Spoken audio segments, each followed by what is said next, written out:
kuatkan hati. Negeri ini memanggilmu kawan. Belajar bergerak berbagi untuk negeri. Guru penggerak majukan pendidikan. Guru penggerak menghamba pada murid. Kreatif rancang pembelajaran. Hargai potensi, tingkatkan prestasi. Lahirkan profil pelajar Pancasila. Belajar bergerak berbagi untuk negeri. Kita menjalin kolaborasi. Belajar bergerak berbagi untuk negeri. Demi bakti pada Ibu Pertiwi.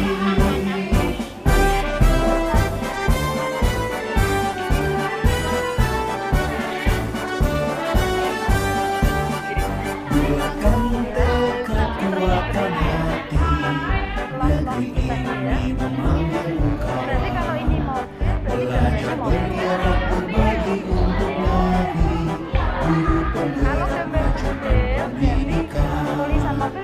Guru penggerak menghamba pada murid. Kreatif rancang pembelajaran. Hargai potensi, tingkatkan prestasi. Lahirkan profil pelajar Pancasila. Belajar bergerak berbagi untuk negeri. Kita menjalin kolaborasi. Belajar bergerak berbagi untuk negeri. Demi bakti pada Ibu Pertiwi. Belajar bergerak berbagi untuk negeri. Kita menjalin kolaborasi. Belajar bergerak berbagi untuk negeri. Demi bakti. Terhormat Bapak Kepala SMP Negeri 1 Jepon, yang terhormat Bapak Ibu Guru peserta diseminasi materi program guru penggerak yang berbahagia. Marilah pertama-tama kita ucapkan puji syukur kehadirat Allah Subhanahu wa Ta'ala, sehingga pada hari ini kita bisa berkumpul di ruangan yang sejuk ini dalam keadaan sehat walafiat tanpa kurang suatu apa. Tak lupa sholawat dan salam senantiasa kita haturkan pada junjungan kita Nabi besar Muhammad SAW, yang kita harapkan syafaatnya di yaumul kiamat nanti. Amin. Bapak Ibu, pada kesempatan ini saya akan memperkenalkan diri dulu. Saya Endang Sri Darmayanti, saya calon guru penggerak dari Angkatan 7 Kabupaten Blora. Dalam kesempatan ini, saya akan melakukan pengibasan materi dari guru penggerak, yaitu tentang budaya positif. Sebelumnya, saya mohon maaf, sebenarnya saya tidak bermaksud untuk menggurui Bapak Ibu, karena saya yakin Bapak Ibu pasti sudah melaksanakan budaya positif dalam kegiatan sehari-hari sekolah kita. Jadi dalam hal ini kita akan belajar, mungkin bisa akan menambah wawasan kita bagaimana kita untuk menciptakan budaya positif di sekolah kita supaya dapat menjadi sekolah yang nyaman, sekolah yang memiliki lingkungan positif, sehingga anak-anak bisa berhasil dalam mencapai tujuannya, menjadi manusia yang berguna bagi nusa dan bangsa, serta berakhlak mulia. Alhamdulillah, kita awali dengan pembukaan, yaitu bacaan basmalah bersama-sama. Terima kasih Bapak Ibu. Untuk acara berikutnya, yaitu menyanyikan lagu Indonesia Raya. Kami mohon untuk dipimpin oleh Bu Emi Agustinawati. Waktu dan tempat kami persilakan.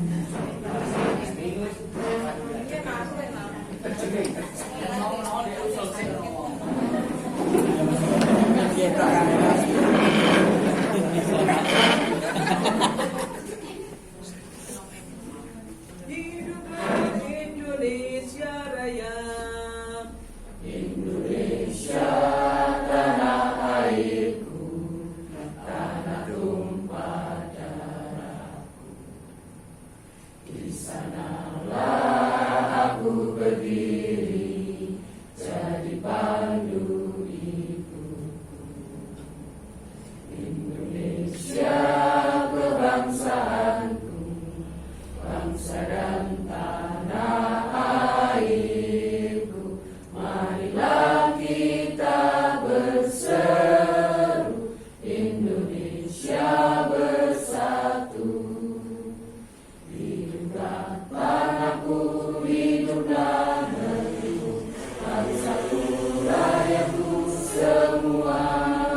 jiwanya, bangunlah badannya untuk Indonesia Raya.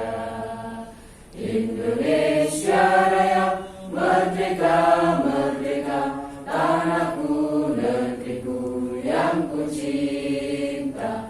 Indonesia Raya, merdeka, merdeka, hiduplah Indonesia Raya. Indonesia Raya, merdeka, merdeka, tanahku, negeriku yang ku cinta. Indonesia Raya, merdeka, merdeka, hiduplah Indonesia Raya.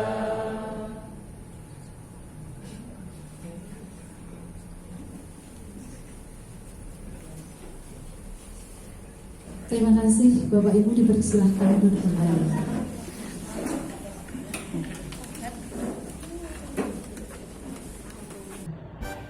Nah, kesempatan kali ini ada beberapa hal yang ingin saya sampaikan dan kita akan belajar bersama-sama mengenai budaya positif. Untuk materi budaya positif yang akan saya berikan ada 6. Yang pertama adalah nilai disiplin positif dan nilai-nilai kebajikan universal. Kemudian yang kedua, teori motivasi, hukuman dan penghargaan serta restitusi. Kemudian yang ketiga yaitu tentang keyakinan kelas. Yang keempat, tentang kebutuhan dasar manusia dan dunia berkualitas. Yang kelima, restitusi, tentang 5 posisi kontrol. Dan yang terakhir, restitusi, tentang segitiga restitusi. Kita bahas untuk materi yang pertama, yaitu tentang disiplin dan nilai-nilai kebajikan universal. Yang pertama adalah disiplin positif. Perlu kita ketahui bersama, disiplin itu berasal dari bahasa Latin yaitu disiplina, yang artinya adalah belajar. Jadi disiplin itu membuat orang menggali potensinya menuju sebuah tujuan apa yang dia hargai. Namun dalam budaya kita, makna kata disiplin telah berubah menjadi sesuatu yang dilakukan seseorang kepada orang lain untuk mendapatkan kepatuhan. Kecenderungan secara umum adalah menghubungkan kata disiplin dengan ketidaknyamanan, bukan dengan apa yang kita hargai atau pencapaian suatu tujuan mulia. Jadi terkadang secara prakteknya disiplin sudah rancu dari kata yang sebenarnya. Namun kita bisa memperbaiki ataupun kita melakukan hal-hal yang menjadi lebih baik untuk memaknai dari disiplin tadi. Nah, untuk itu kita akan belajar beberapa hal yang masih berkaitan dengan disiplin, yaitu tentu saja nanti disiplin akan terkait dengan nilai-nilai kebajikan universal. Pengertian dari nilai-nilai kebajikan sendiri adalah sifat-sifat positif manusia yang merupakan tujuan mulia yang ingin dicapai setiap individu. Jadi saya yakin bahwa itu pasti setiap hari memberikan penekanan agar anak-anak itu memiliki nilai-nilai kebajikan itu. Ada seorang ahli yang bernama Dr. William Leslie. Jadi dia memberikan teori, yaitu tentang teori kontrol. Nilai-nilai kebajikan tersebut bersifat universal dan lintas bahasa, suku bangsa, agama maupun latar belakang. Setiap perilaku atau setiap perbuatan itu memiliki suatu tujuan. Kemudian pemerintah itu memiliki sebuah program, yaitu pencaminan profil pelajar Pancasila. Di dalam profil pelajar Pancasila itu berisi nilai-nilai kebajikan, sehingga dalam hal ini diharapkan Bapak Ibu memiliki peranan penting untuk membentuk karakter anak-anak supaya memiliki nilai-nilai kebajikan yang mencerminkan profil pelajar Pancasila. Itu Bapak sudah tahu isi dari nilai-nilai yang terkandung dalam profil pelajar Pancasila, yaitu antara lain beriman, bertakwa kepada Tuhan Yang Maha Esa, dan berakhlak mulia. Yang pertama. Kemudian yang kedua, mandiri. Yang ketiga, berpikir, bernalar kritis. Kemudian yang keempat, berkebinekaan global. Yang kelima, bergotong royong. Dan yang keenam adalah kreatif. Jadi diharapkan dari 6 nilai-nilai senantiasa kita tekankan dan kita tanamkan kepada anak-anak kita, sehingga harapan kita anak-anak akan tumbuh memiliki nilai-nilai kebajikan yang tercermin dari profil pelajar Pancasila.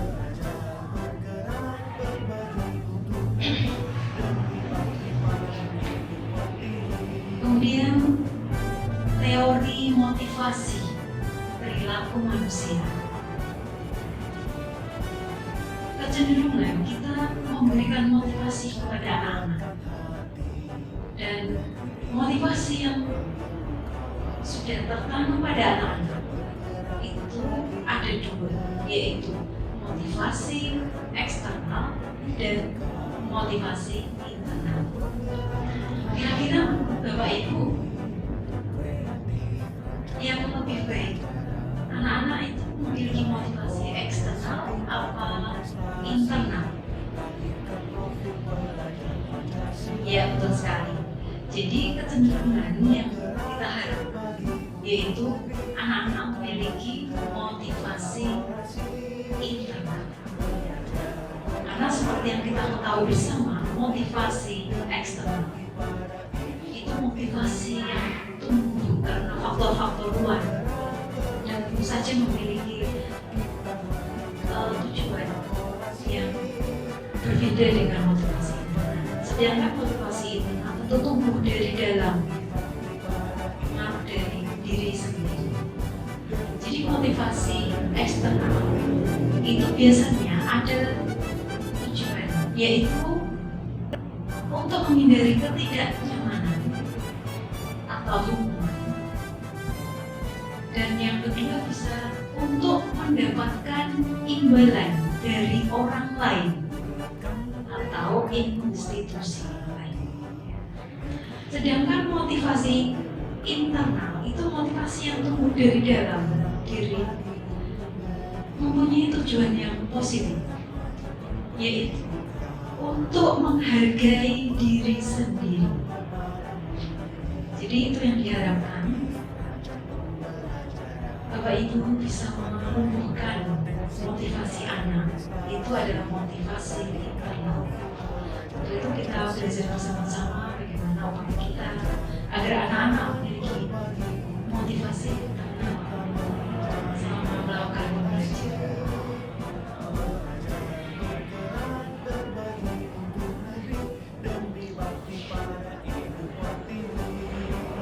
Selanjutnya kita bahas tentang hukuman dan penghargaan. Ternyata saya juga baru mendapatkan hal ini ya, sebagai suatu hal yang baru buat saya. Ternyata sebuah penghargaan itu bisa sekaligus sebagai hukuman. Bahwa penghargaan itu berlaku sama dengan hukuman, dalam arti meminta atau membujuk seseorang melakukan sesuatu untuk memenuhi suatu tujuan tertentu dari orang yang meminta atau yang membujuk. Kecenderungan dorongan eksternal dan akan ada faktor ketergantungan. Beberapa dampak dari pemberian penghargaan. Jadi kalau kita memberi penghargaan pada anak-anak itu ternyata memiliki dampak menurut Alfie. Dampak dari pemberian penghargaan adalah yang pertama akan mempengaruhi jangka pendek dan jangka panjang. Ya, ada pengaruhnya baik jangka pendek dan jangka panjang. Kemudian yang kedua, penghargaan itu akan menghukum. Yang ketiga, penghargaan mengurangi ketepatan. Yang keempat, penghargaan tidak efektif. Yang kelima, penghargaan merusak hubungan. Ya, tentu Bapak Ibu pasti bisa menganalisa dari dampak tersebut, yaitu antara lain setelah kita memberi penghargaan itu ada pengaruh jangka pendek maupun jangka panjang. Jadi secara jangka pendek mungkin saja anak itu senang secara sesaat. Kemudian jangka panjang itu maksudnya bisa juga anak itu berpikir bahwa dia harus selalu mendapatkan penghargaan tersebut, berusaha untuk mendapatkan, sehingga dia melakukan sesuatu prestasi itu dengan pamrih untuk mendapatkan penghargaan. Jadi penghargaan membuat menghukum. Penghargaan itu bisa menghukum, yaitu misalnya anak tersebut suatu saat mengalami kegagalan dalam mencapai suatu prestasi, seolah-olah dia akan merasa terhukum, tidak mampu mencapai targetnya. Kemudian penghargaan itu bisa juga mengurangi ketepatan. Bapak Ibu bisa menganalisis sendiri, yaitu misalnya terkadang anak-anak itu diberi penghargaan berupa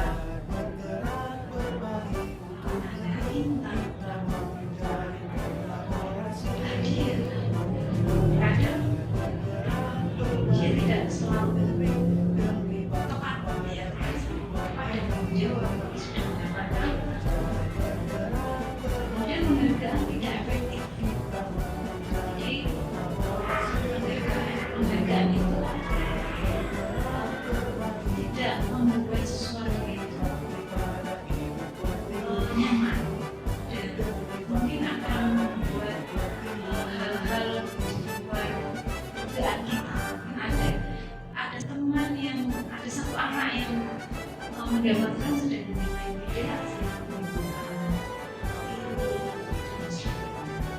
kemudian penghargaan merusak hubungan. Jadi misalnya anak tersebut mampu berprestasi, itu ada kejadian hubungan yang baik. Kalau ternyata suatu saat anak itu tidak berprestasi, akhirnya hubungan itu bisa renggang. Itu kemungkinan yang bisa terjadi. Sehingga anak itu bisa dihukum dengan penghargaan. Itu antara lain penghargaan akan menurunkan kualitas, penghargaan mematikan kreativitas, dan penghargaan mengurangi motivasi intrinsik. Jadi mereka sudah bisa menganalisis apa yang disampaikan tersebut tadi, ya, penghargaan menurunkan kualitas. Jadi mungkin dia mendapatkan hadiah dengan berbagai cara sehingga menurunkan kualitas prestasinya tersebut. Kemudian penghargaan mematikan kreativitas sehingga anak itu tidak berkembang, tidak muncul kreativitasnya karena tertutup oleh motivasi untuk mendapatkan penghargaan tadi. Kemudian penghargaan mengurangi motivasi intrinsik, sehingga motivasinya sudah tidak intrinsik lagi, sudah tidak muncul dari dalam lagi. Motivasinya dari luar, yaitu mendapat suatu hadiah atau penghargaan.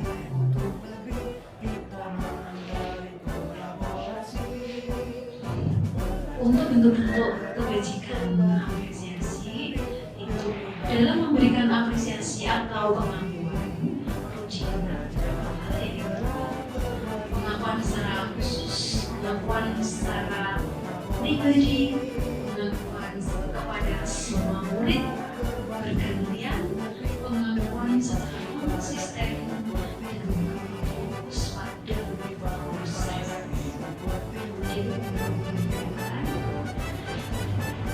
Coba sekarang Bapak Ibu bisa melihat tayangan ini.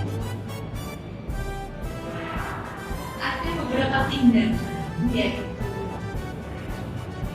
tindakan yang ada di sana, bisa Bapak Ibu baca sendiri. Apakah tindakan di sini sebagai hukuman atau konsekuensi? Ya, coba Bapak Ibu bisa membaca sendiri ya. Misalnya, 1. Mencatat 100 kali di dalam kalimat saya tidak akan terlambat lagi karena terlambat sekolah. Jadi misalnya ada anak yang terlambat dinilai mencatat 100 kali, itu sebagai hukuman atau konsekuensi ya Bapak Ibu? Iya, betul sekali. Jadi itu adalah kemudian lari mengelilingi lapangan basket 2 kali karena terlambat berdiri.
sekolah. Ini sebagai hukuman atau konsekuensi? Hukuman. Jadi bisa Bapak Ibu bersani dan bisa membedakan ya antara hukuman dan konsekuensi.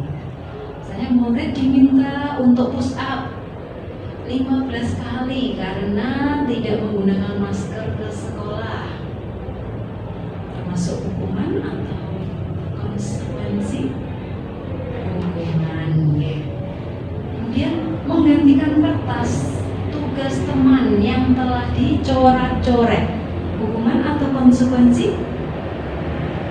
Ya, yang benar adalah konsekuensi. Ya, jadi itu Bapak Ibu bisa dipelajarinya. Sekarang kita bahas yaitu perbedaan antara hukuman dan konsekuensi. Hukuman itu adalah sesuatu yang menyakitkan harus terjadi, sedangkan konsekuensi sesuatu harus terjadi karena sudah kesepakatan biasanya kalau konsekuensi. Kemudian kalau hukuman itu membuat anak sakit secara fisik maupun hati untuk jangka waktu lama, sedangkan konsekuensi membuat anak merasa tidak nyaman dalam jangka waktu pendek. Kemudian hukuman bisa membuat anak membenci kedisiplinan, sedangkan konsekuensi anak menghargai kedisiplinan. Hukuman sebagai paksaan, sedangkan konsekuensi sebagai stimulus tanggapan. Hukuman mendorong anak menyakiti diri sendiri, sedangkan konsekuensi mendorong anak agar mudah menyesuaikan diri. Hukuman konsep diri yang buruk, sedangkan konsekuensi konsep diri yang baik. Hukuman anak belajar untuk menyembunyikan kesalahannya, sedangkan konsekuensi anak belajar untuk mematuhi peraturan.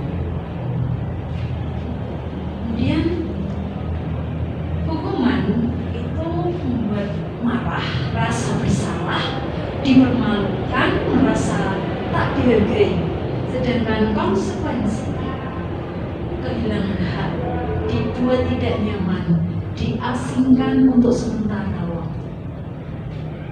Yaitu menurut Restitution Diana Glosson yang memberikan teori The Five Positions of Control.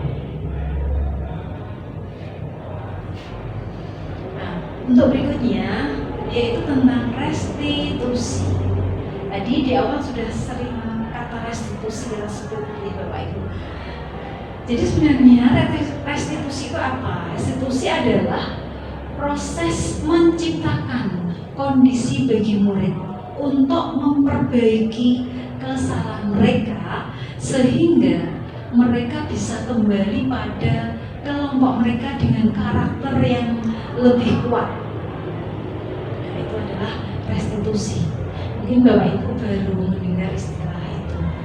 Jadi saya juga baru mendapatkan ketika ikut program sebelumnya saya belum pernah mengetahui tentang hal itu, tentang restitusi. Untuk itu kita pelajari bersama-sama.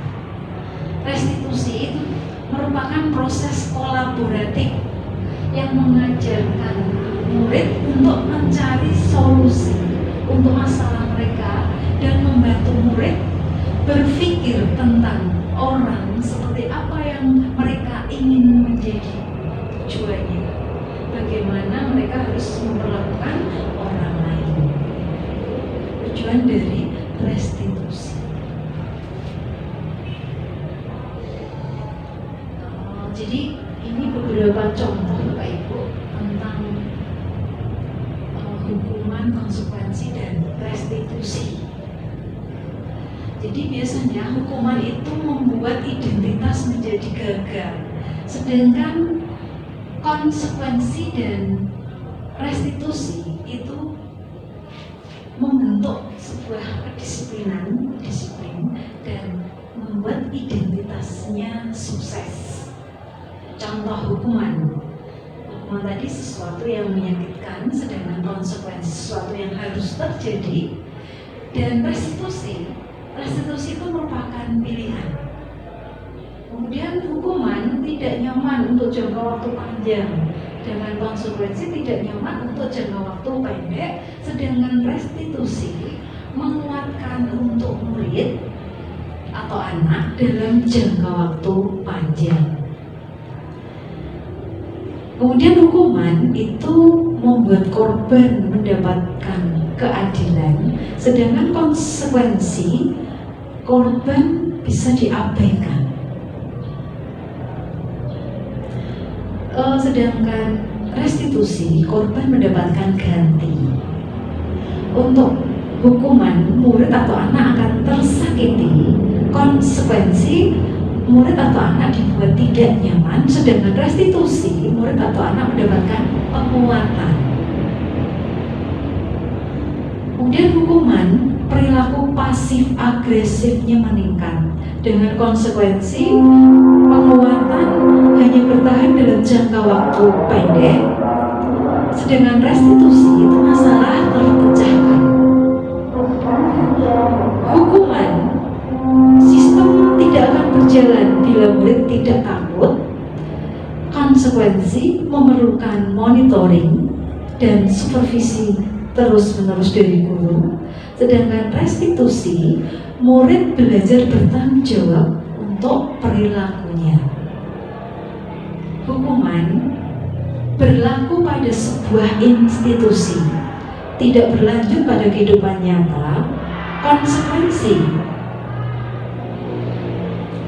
membantu penerapan mengikuti peraturan dalam masyarakat, sedangkan restitusi fokus pada pemecahan masalah dalam jangka waktu panjang. Misalnya kalau hukuman itu peraturannya adalah kamu harus, sedangkan konsekuensi apa peraturannya? Mampukah kamu melakukannya? Terima kasih.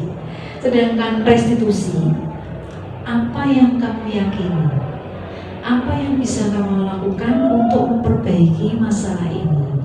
Nah, itu adalah hukuman, konsekuensi, dan restitusi. Dan hukuman, murid atau anak akan membenci peraturan. Kalau konsekuensi, murid atau anak menghormati peraturan. Dan kalau restitusi, murid atau anak akan menghormati dirinya dan orang lain. Nah, Bapak Ibu, untuk ciri-ciri restitusi ada 9 ya Bapak Ibu ya. Yang pertama, bukan untuk menebus kesalahan, namun untuk belajar dari kesalahan. Yang kedua, untuk memperbaiki hubungan. Yang ketiga, tawaran, bukan paksaan. Yang keempat, restitusi menuntun anak melihat ke dalam diri. Yang kelima, restitusi mencari kebutuhan dasar yang mendasari tindakannya.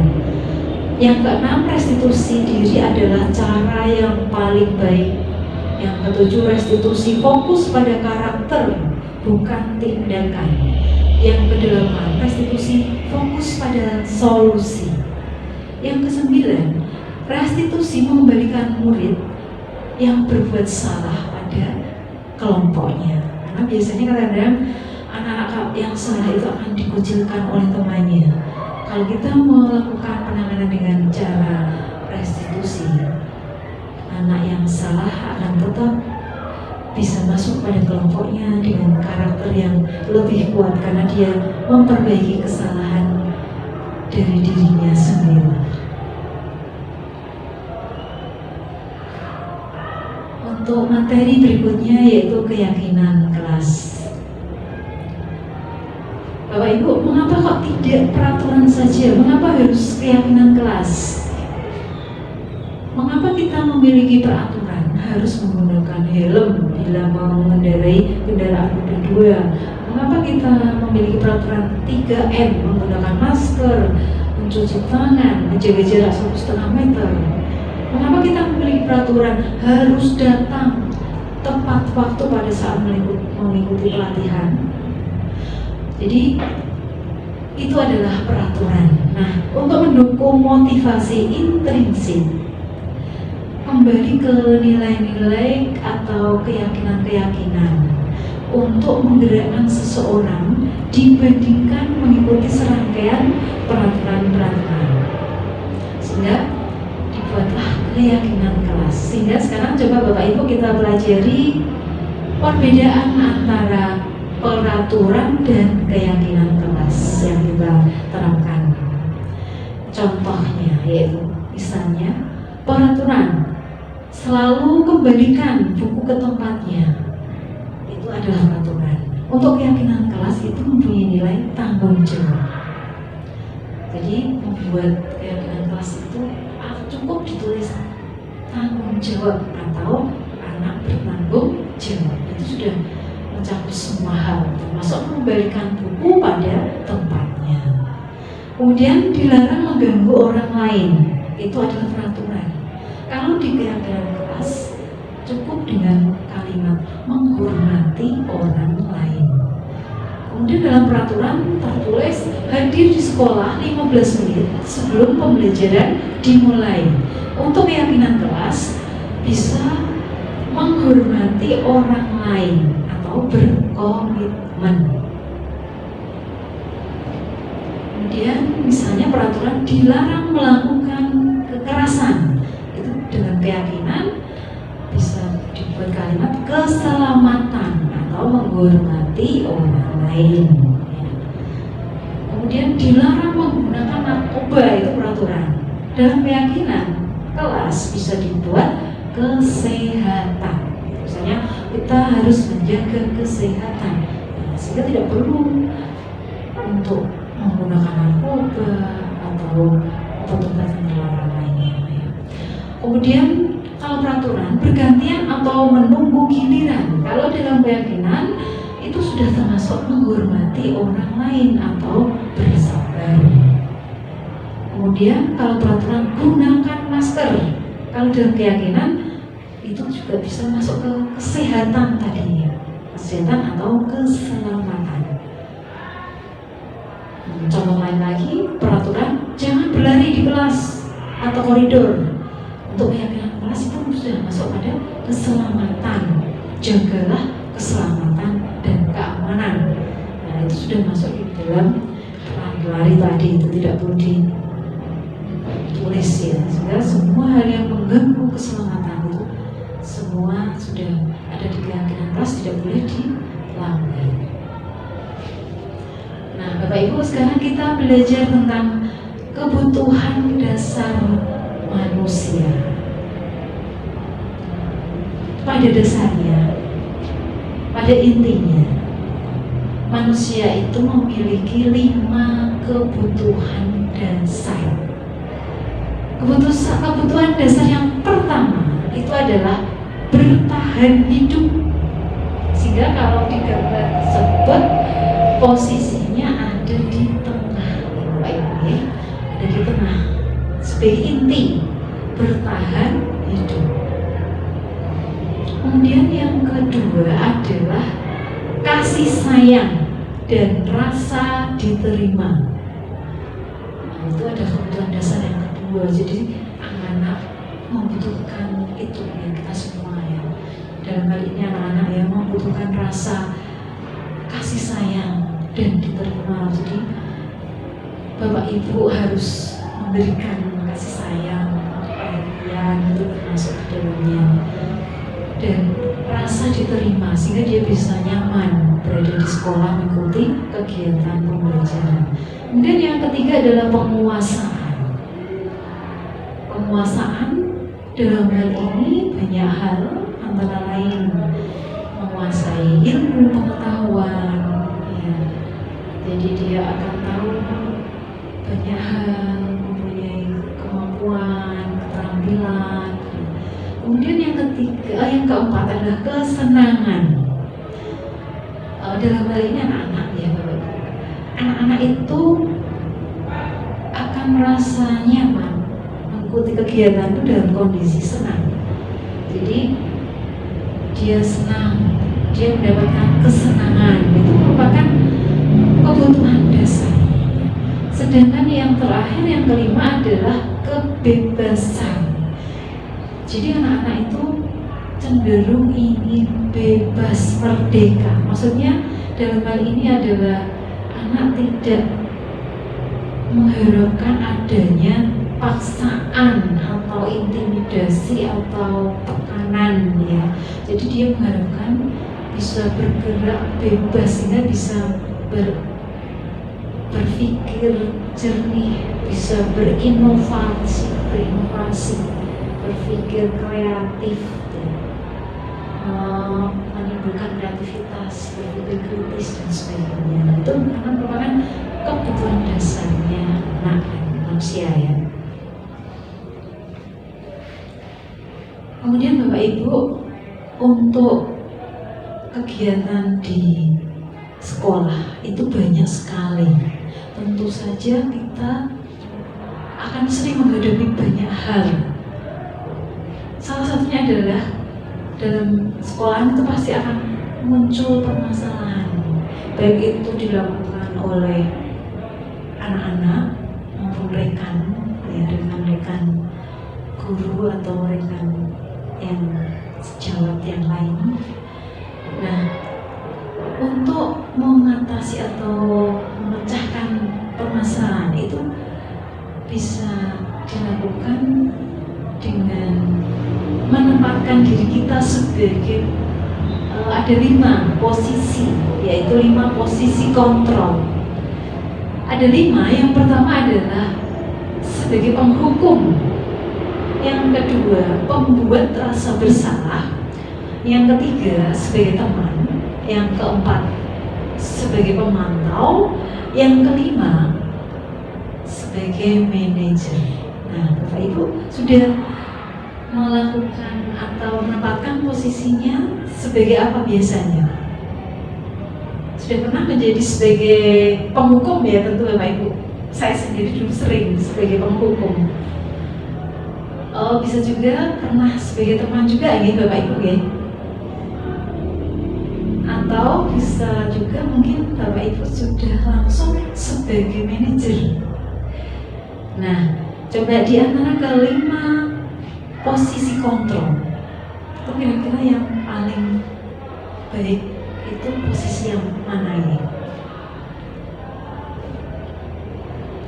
Iya benar sekali, yaitu sebagai manajer. Nah, coba sekarang kita pelajari bersama-sama ya. Jadi untuk posisi ada 5 ya. Sebagai penghukum dan sebagai pembuat rasa bersalah itu akan menimbulkan identitas gagal, karena itu kontrolnya dari luar. Sedangkan sebagai teman dan sebagai pemantau itu akan menimbulkan identitas berhasil dan atau sukses ya, tapi itu kontrolnya juga dari luar, motivasinya eksternal. Jadi mengharapkan imbalan dari ketergantungan atau ketergantungan pada orang lain ya. Sedangkan yang penghukum dan bersalah itu menghindari hukuman. Nah, yang terbaik yaitu posisinya sebagai manajer. Nah, ini identitasnya juga berhasil dan sukses, tetapi kontrolnya dari dalam diri sendiri atau motivasinya internal. Jadi kontrolnya internal, kontrol dari dalam. Karena untuk posisi manajer itu mengarahkan seseorang itu akan menghargai diri sendiri. Coba misalnya guru berbuat ya, kalau sebagai penghukum itu menghardik, menunjuk-nunjuk ya, menyakiti. Kalau pembuat rasa bersalah itu berceramah mengatakan seharusnya ibu sangat kecewa dan sebagainya. Kalau sebagai teman, sang guru itu membuat alasan untuk muridnya. Kalau pemantau itu menghitung, mengukur kesalahan muridnya. Kalau sebagai manajer itu guru itu mengajukan pertanyaan-pertanyaan sehingga mengupas permasalahan satu persatu. Ya, jadi mungkin kata-katanya guru berkata kalau penghukum itu, kalau kamu tidak melakukannya, awas ya, rasakan. Kalau pembuat rasa bersalah, kamu seharusnya atau kamu sudah tahu ibu lelah sekali, ibu stres. Kalau sebagai teman, ayolah lakukanlah demi ibu. Masa kamu tidak mau? Ingat, itu tidak pernah membantu. Kalau sebagai pemantau, apa peraturannya? Kalau sebagai manajer, pertanyaannya, apa yang bisa kita yakini? Apa yang bisa kau kerjakan untuk memperbaiki kesalahan ini? Nah, itu contohnya ya. Sekarang hasilnya. Hasil kalau penghukum itu akan membuat anak memberontak, menyalahkan orang lain, bahkan berbohong. Kalau pembuat rasa bersalah, itu anak akan menyembunyikan, menyangkal, juga berbohong. Kalau sebagai teman, akan menimbulkan ketergantungan. Jadi murid itu akan tergantung pada guru tersebut karena dia mengambil sebagai teman. Kemudian pemantau itu menyesuaikan diri bila diawasi. Tapi kalau kita misalnya sibuk, tidak ada kesempatan mengawasi, maka mungkin akan anak kembali melakukan kesalahan lagi. Kemudian kalau sebagai manajer itu akan menguatkan pribadi anak tersebut karena biasanya sudah mendapatkan motivasi internalnya, ya. Motivasinya dari dalam dirinya sendiri. Kaitannya dengan dunia berkualitas. Kalau sebagai penghukum, murid meletakkan guru di luar dunia berkualitasnya. Sebagai pembuat rasa bersalah, murid meletakkan guru di dalam dunia berkualitasnya. Kalau sebagai teman, murid meletakkan guru sebagai orang yang sangat penting di dunia berkualitas. Kalau sebagai pemantau, murid meletakkan guru merupakan peraturan dan hukum di dunia berkualitas. Sedangkan kalau sebagai manajer, murid meletakkan dirinya sebagai individu yang positif dalam dunia berkualitas. Biasanya perkataan murid sekarang nih Bapak Ibu, kalau penghukum, kalau anak-anak dianggap kalau guru sebagai penghukum, murid akan berkata, biarkan saja, nanti juga marah-marah lagi karena habis dihukum ya. Kemudian pembuat rasa bersalah, murid akan berkata, maafkan saya, jadi maaf saja, mungkin bisa diulang lagi kesalahannya. Kemudian sebagai teman, saya pikir bapak atau ibu teman saya ternyata begitu. Nah, ketika guru tidak ada waktu, mungkin sibuk, tidak bisa dekat dengan murid, maka murid akan merasa kecewa, sehingga berkata seperti itu. Kemudian pemantau, berapa banyak bintang yang saya harus peroleh? Jadi dia hanya mengharapkan hadiah atau penghargaan. Berapa halaman yang harus saya tulis? Itu kata-kata murid ya. Kalau sebagai manajer, murid akan berkata, bagaimana caranya saya bisa memperbaiki kesalahan keadaan ini? Itu muncul dari diri anak tersebut. Kemudian dampaknya sekarang pada murid. Kalau sebagai penghukum itu akan mengulangi kesalahannya. Kalau pembuat rasa bersalah menyebabkan anak merasa rendah diri. Kalau sebagai teman itu lemah dampaknya pada anak, tidak mandiri, anak akan tergantung. kalau sebagai pemantau menitik beratkan pada sanksi atau hadiah untuk dirinya. Kalau sebagai manajer, anak akan mengevaluasi diri, bagaimana cara memperbaiki diri. Nah, itu teori atau materi tentang 5 posisi kontrol.